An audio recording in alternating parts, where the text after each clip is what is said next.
es redentora. O poder decir, ella estuvo al ladito de Jesús también crucificada, como para decir que es corredentora. No, realmente no. El concepto redención o redentor es exclusivo para Jesús. Entonces, bueno, a María le podemos decir nuestra Virgen María, purísima, inmaculada concepción, bendita entre las mujeres, la siempre Virgen, ¿verdad? ¿Qué más? Nuestra Madre, la gran discípula, etcétera, etcétera, etcétera. Pero redentora, no, porque si no, estaríamos colocando a María, ese es otro argumento. Si le llamamos redentora o corredentora, estamos poniendo al mismo nivel a María y a Jesús. Y no, hay una abismal diferencia. ¿Por qué? Porque Jesús es Dios y María es una criatura. Aunque sea llena de gracia, aunque sea madre de pureza, aunque sea tan grande como la conocemos, al final es una criatura, ¿sí? Entonces hay que tener como esa claridad para distinguir. Jesús es Dios, María es criatura. Y acuérdense, una criatura pues no puede salvar del pecado a otra criatura. Quien nos vino a redimir del pecado necesariamente fue Dios, que se hizo hombre, Jesús. Pero María no. Entonces, sí, María intercede, nos ayuda, nos guía, también obviamente nos da su luz, nos protege si ustedes quieren. ¿Qué más? Nos anima, nos echa porras, ¿verdad? Nos ayuda en la evangelización. Pero es muy distinto a decir que ella es redentora o corredentora, ¿sí? Entonces, bueno, después ustedes pueden ir como profundizando por ahí en algunos artículos para que quede más claro, ¿sí? Y claro, cuando ya a María le decimos siempre virgen, madre inmaculada, inmaculada en su concepción, cuando le decimos todo esto, ya estamos obviamente reconociendo la grandeza de María, ¿sí? Es decir, la grandeza de María está en su humanidad, muy distinto a la grandeza de Jesús, en su divinidad. Entonces hay que tener muy clara esta distinción, porque si no caemos en herejía mariana, recuerdan, ¿no? Y es entonces cuando los protestantes nos critican con razón, porque luego dicen, no, es que ustedes idolatran a María. Es decir, le dan como el mismo valor que como si fuera un Dios. Y no, hay que distinguir muy bien. María es nuestra dulce madre, intercesora, lo más grande que tenemos como una criatura, pero no se compara a Jesús, porque Jesús es Dios, ¿sí? Por eso yo siempre digo, hay una gran diferencia, ¿verdad? Claro, ya después, si pudiéramos hacer una jerarquía entre humanos, hay que decir que pues María está muy arriba en comparación a nosotros, ¿no? Porque ella es la llena de gracia. Nosotros pues estamos trabajando por alcanzar la gracia. Pero bueno, entonces, para nosotros servidores de la palabra, la Santísima Virgen pues es obviamente una gran intercesora, ¿sí? Y bueno, vamos a ver el pasaje. Abran por favor su Biblia, el Evangelio de San Lucas. Evangelio de San Lucas, capítulo 1, versículos 46 al 54.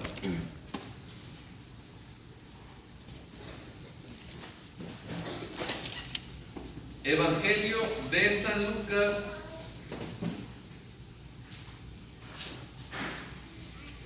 capítulo 1, versículos 46 al 54. Y bueno, alguien que guste proclamarlo, por favor. Alguien que quiera ayudarnos a proclamar esta parte del Evangelio. El Evangelio de San Lucas, capítulo 1, versículo del 46 al 54. María dijo: Mi alma alaba la grandeza del Señor, mi espíritu se alegra en Dios mi Salvador,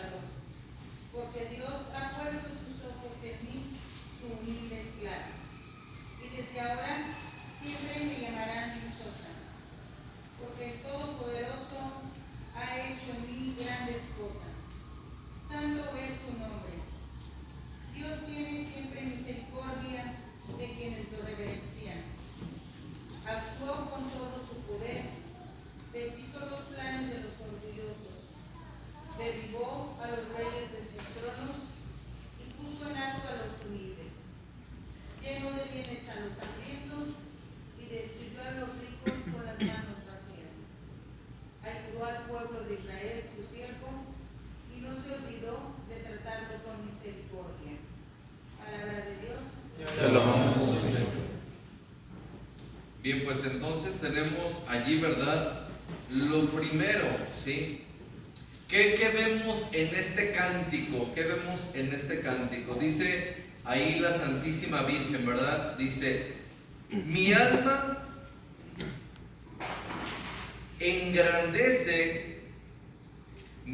proclama, la grandeza del Señor, ¿sí?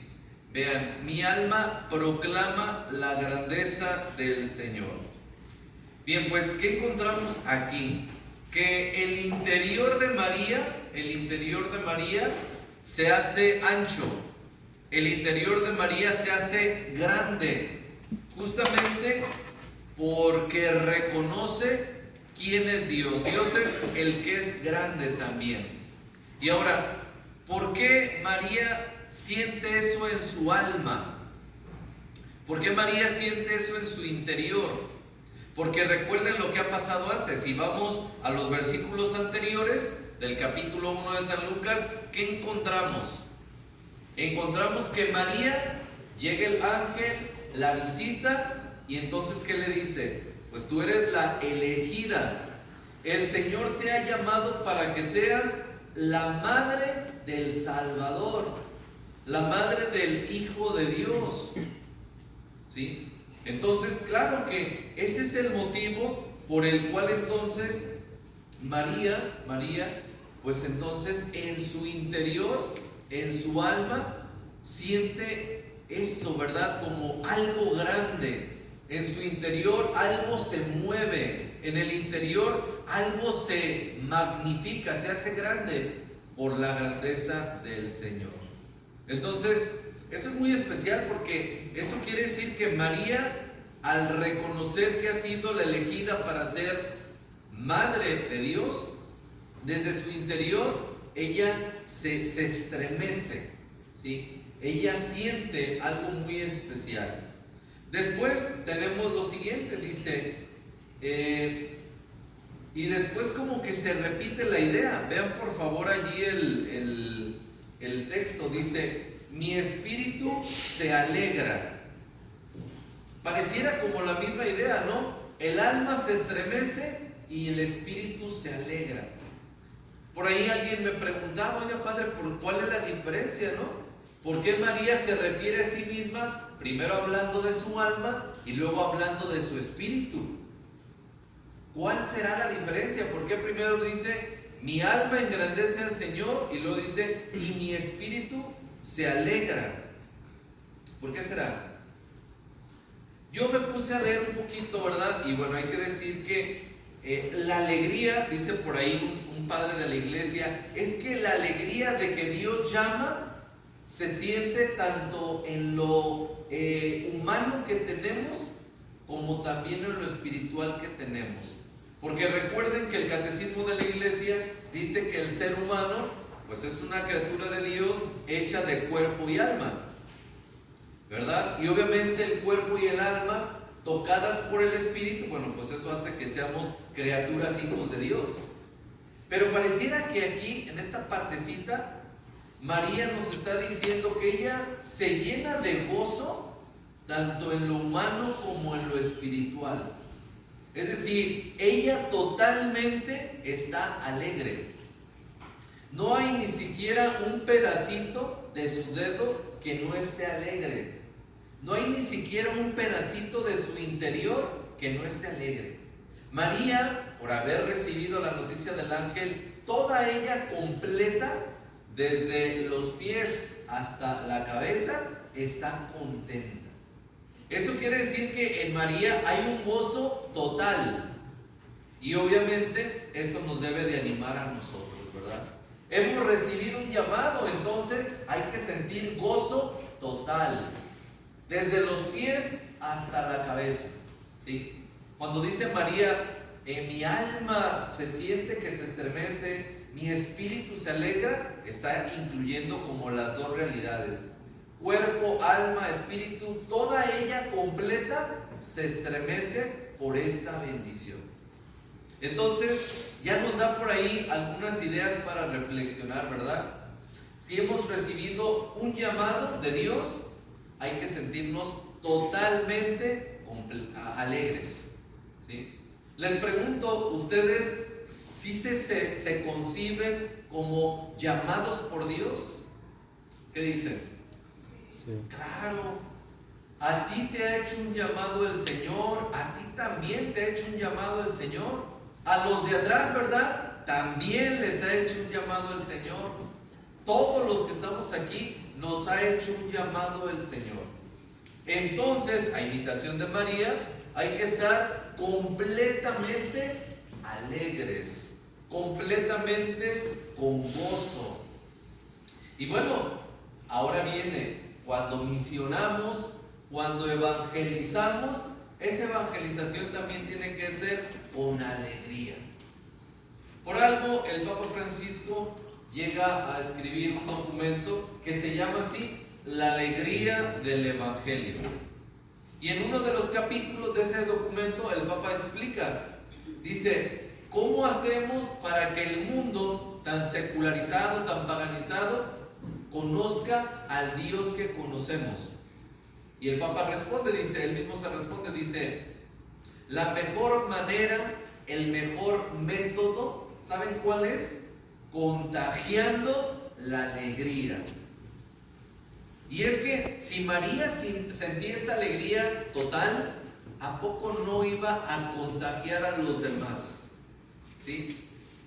Y es que sí, la verdadera evangelización se contagia, ¿sí?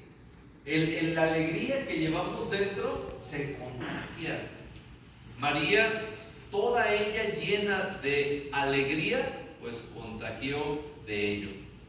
Ahora, en la siguiente línea, ahí en el siguiente versículo, o mejor dicho, la siguiente idea, dice María, dice el por qué ella se siente alegre. Nos da la razón, el motivo de por qué ella se siente alegre. Y dice ahí, porque el Señor ha mirado la humillación de su esclava. Entonces vean, ahí está el motivo. ¿Cuál es el motivo por el cual María está alegre? Y su espíritu está alegre y su alma está que revienta. ¿Cuál es el motivo? ¿Cuál es el por qué? Ahí está. Porque Dios la ha mirado como su humilde esclava. Aquí me detengo para comentar algo muy especial. Entonces vean, el gozo y la alegría total de María se debe a la mirada de Dios. Ese es el tema de fondo, ¿sí? La mirada de Dios. No sé si tú te has sentido mirado por Dios. Ojalá que sí, ¿verdad? Y ahora, este mirar de Dios no es un mirar como el de un padre enojón, que tiene ojos así de, ay, me está mirando con ojos que casi me quiere comer, ¿no? O la mirada de Dios no es como la mirada de una señora enojada, ¿no? Porque las señoras cuando se enojan miran pero sí con furia, ¿no? No es cierto. O la mirada de Dios no es como cuando el papá está desesperado y enojado. No. ¿Cómo es la mirada de Dios? La mirada de Dios, les decía yo ayer, incluye ternura, asombro, amor. Porque es Dios, papá Dios, contemplando a su criatura. No sé si les ha pasado a ustedes que cuando en familia toca que nace un nuevo sobrinito o un hijo y de repente van y visitan a la mamá, van a conocer el niño y cómo se acercan al niño, así como con cuidado, hasta destapan la sabanita, ¿verdad? Como con cuidado, con delicadeza, con ternura, con asombro y con mucho cariño, ¿no? Y apenas lo ves y ¿qué dices? ¡Oh, qué bonito! ¡Qué naricitas! ¡Qué ojitos! ¡Mira sus deditos! Así es la mirada de Dios. La mirada de Dios es siempre con amor y con ternura. Cuando decimos que Dios es tierno, nos referimos a eso, que Él incluso se inclina, ve a su criatura y la contempla. Por eso María está tan contenta, porque ella dice: la mirada de Dios ha llegado a mí, esta humilde esclava. A mí me parece esto bien especial, porque hay que sentirnos así, mirados por Dios, para poder exultar de alegría, para poder compartir gozo. Lo primero, ¿qué necesitamos? Hacer experiencia de la mirada de Dios, pero de la mirada tierna, no de la mirada de a veces del Dios que nos han hecho creer, de un Dios que es agresivo, violento, malvado, que nos puede castigar. No, de ese Dios no. La mirada de Dios es la de un papá dulce, un papá tierno. Por eso María entonces está tan contenta, porque fíjense, aquí sucede algo bien curioso. Cuando nosotros decimos Dios nos está mirando, casi siempre como que pensamos: híjole, he pecado y Dios me está mirando. Híjole, soy malvado y Dios me está mirando. Híjole, ve cómo soy yo, ¿verdad? Bien pecador y Dios me está mirando. ¿Y qué pasa cuando experimentamos de esa manera la mirada de Dios? Hay el riesgo de ponernos tristes. Y no, la mirada de Dios nunca puede causar sobre nosotros tristeza. La mirada de Dios en nosotros como sus criaturas siempre nos debe de causar alegría. Porque María dice: me miró como una humilde esclava, como una sencilla mujer, y por ese motivo estoy alegre. ¿Sí? Entonces hay que como cambiar un poco la manera de entender la mirada de Dios. ¿Sí? La mirada de Dios siempre nos va a traer gozo, alegría y esperanza. ¿Sí?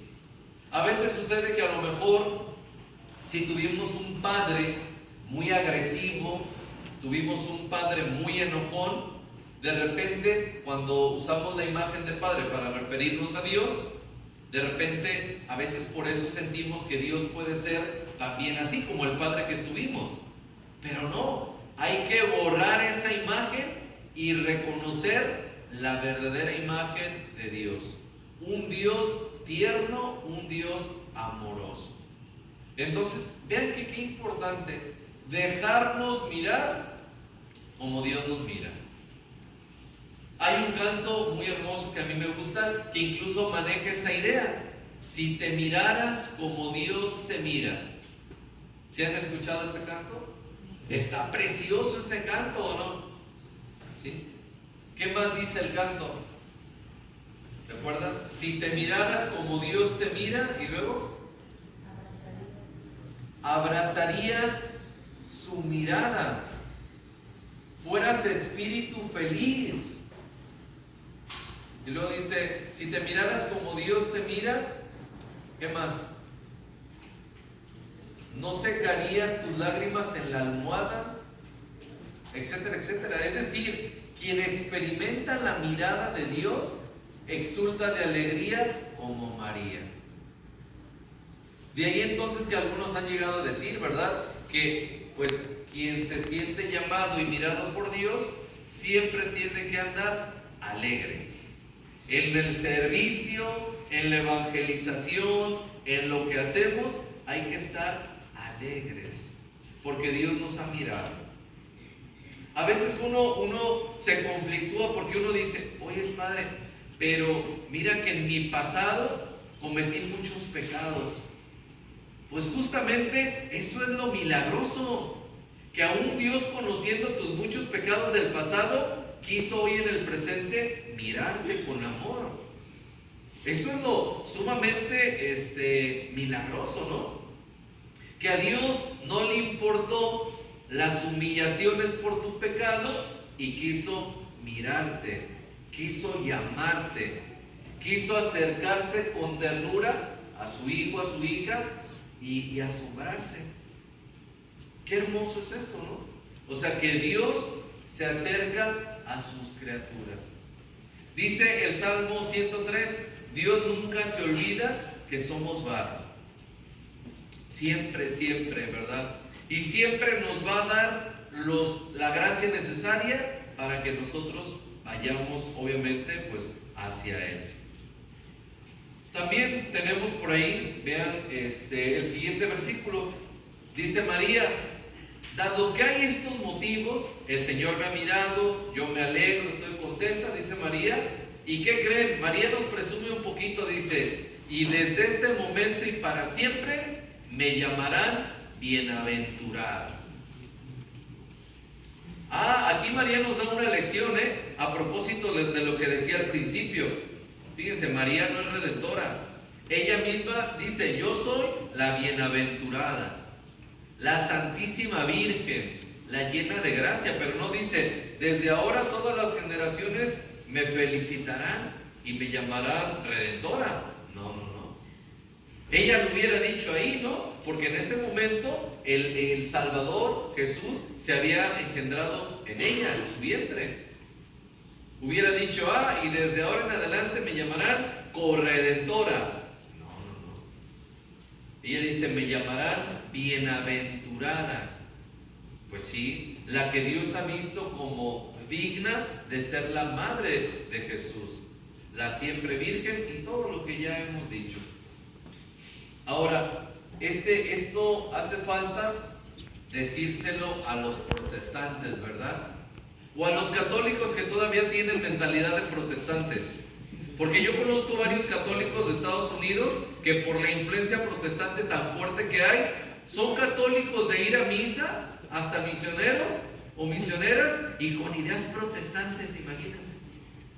Ya dan cursos de Biblia y de repente, no, es que la Virgen, y que no sé qué, y la Virgen, se dejan llevar por ideas protestantes.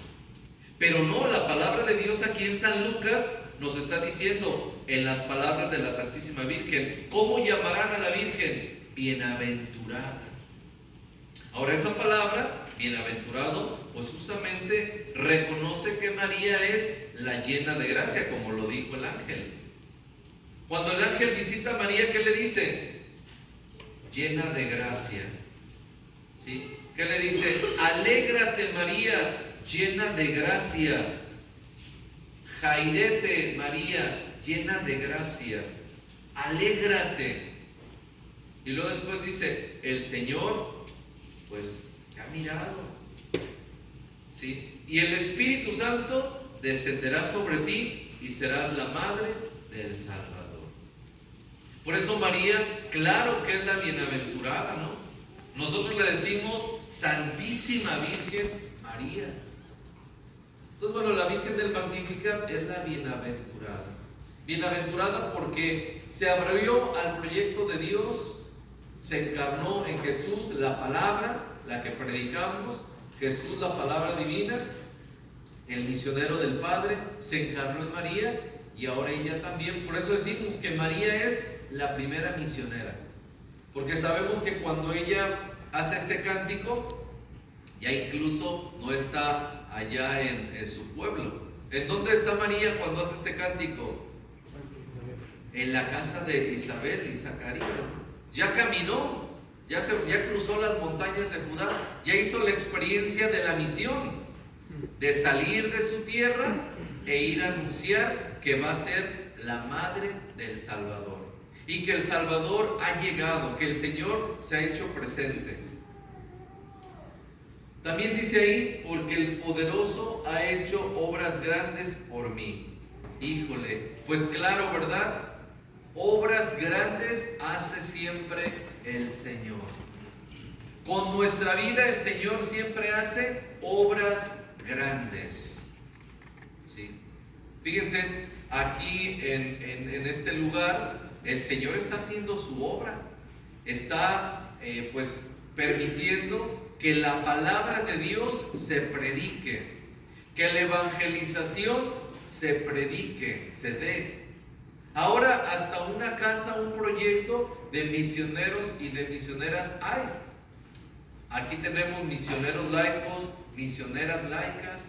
Y hay un proyecto de misión que se empieza a establecer también aquí en Columbus. Las primeras generaciones de los misioneros laicos. ¿Ya en qué generación van? ¿Como en la octava o la novena? ¿Cuál será? ¿Alguien tiene más o menos, ha hecho por ahí algún... Como la séptima, octava. La séptima, octava. Por ahí. Yo fui como de la séptima generación también, pero del lado de California, porque yo allá hice mi formación. Y cuando los veo me recuerda mi formación, porque mi formación también eran así, generaciones muy pequeñas. Incluso mi generación éramos 4 nada más. Mi compañero Nicolás, mi hermano Nicolás, el hermano Juan Morales, el hermano Noé López y yo, el padre Oscar. Éramos 4 misioneros. ¿Sí? Ahí nos formamos en aquel tiempo. Apenas se tenía el plan de comprar lo que le llamaron en un tiempo Hinckley. Todavía no existía ni siquiera una parte donde fue la casa que se llamaba Hinckley. Era antes, fue ahí en una parroquia, en la parroquia de San Juan Evangelista, exactamente, en Belltown. Al igual que aquí, muy similar que aquí, estaba la parroquia, estaba el padre Benito, creo, y había una capilla que se llama Belltown, como bien lo dice el hermano, y en esa capilla había unas pequeñas trailas, y ahí metían a los jóvenes que venían a hacer la formación para ser evangelizadores. Y ahí empezamos, la primera generación, la segunda generación, la tercera, y bueno, a mí me tocó como la séptima ya. Entonces, me recuerda mucho esta experiencia y se me hace muy especial, porque así tal cual empezó allá. No teníamos una casa bien establecida, no teníamos como que instalaciones bien hechas, pues para que la formación tuviera pues un orden y fluyera de manera así como correcta. No había todo eso. Había trailas, ¿verdad? En una traila viejita que estaba por ahí se metían los de segundo, y acá donde estaban las literas se metían los de primero, y ahí estaban. Y ahí, ya tiempo después, al final de nuestra formación, se compró Hinckley, pero ustedes creo que tampoco lo conocieron. Y tiempo después fue que se compró donde actualmente está la formación en California, que le llaman Lake. Entonces, pues ha sido algo muy especial. Dios ha hecho obras grandes y Dios sigue haciendo obras grandes. Con nuestra vida y en la vida de los demás, Dios sigue haciendo obras grandes. ¿Sí? Eso no lo dudemos, ¿sí? Porque el demonio puede vendernos la duda de decir, no, Dios no ha hecho nada por ti. ¿Sí? El mal puede meternos la duda de decir, no, mira, estás igual, eres el mismo pecador, la misma pecadora. No hagamos caso al mal.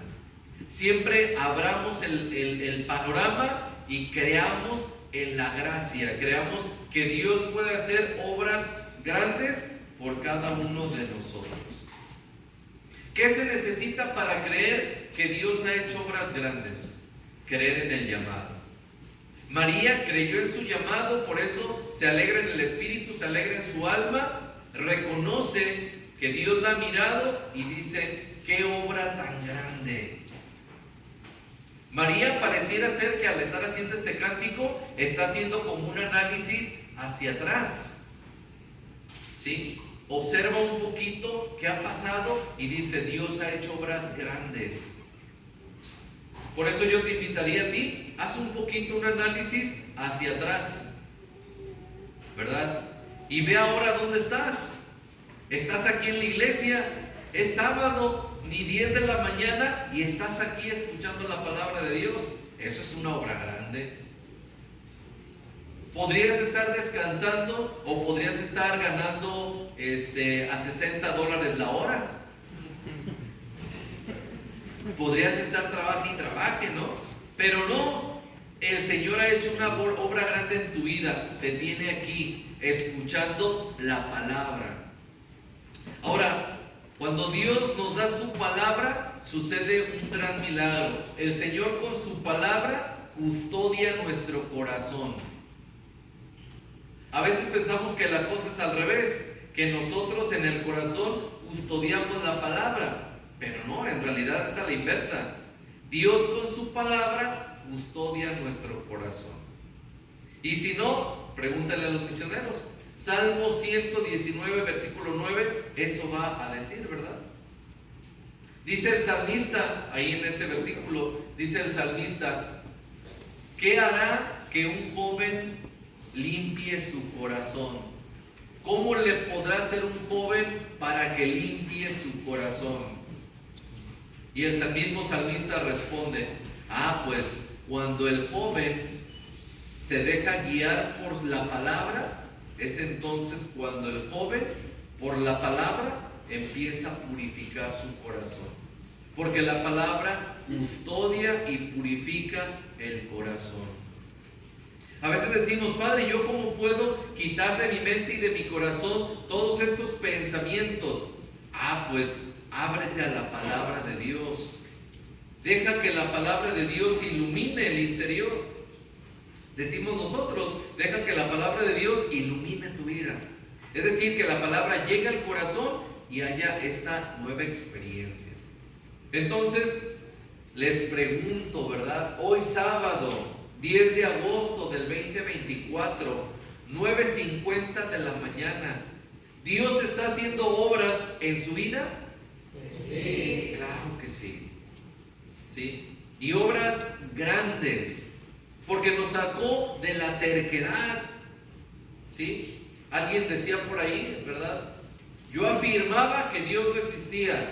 Yo era ateo, literal lo decía. Y hoy estás aquí. Eso ya es una obra grande. Otros en sábado, ¿qué pueden estar haciendo? ¿Qué hacen muchos jóvenes el sábado a esta hora? Muchos a lo mejor se fueron de pachanga el viernes, regresaron en la madrugada borrachos, drogados, golpeados, sin dinero, ya se les acabó el dinero,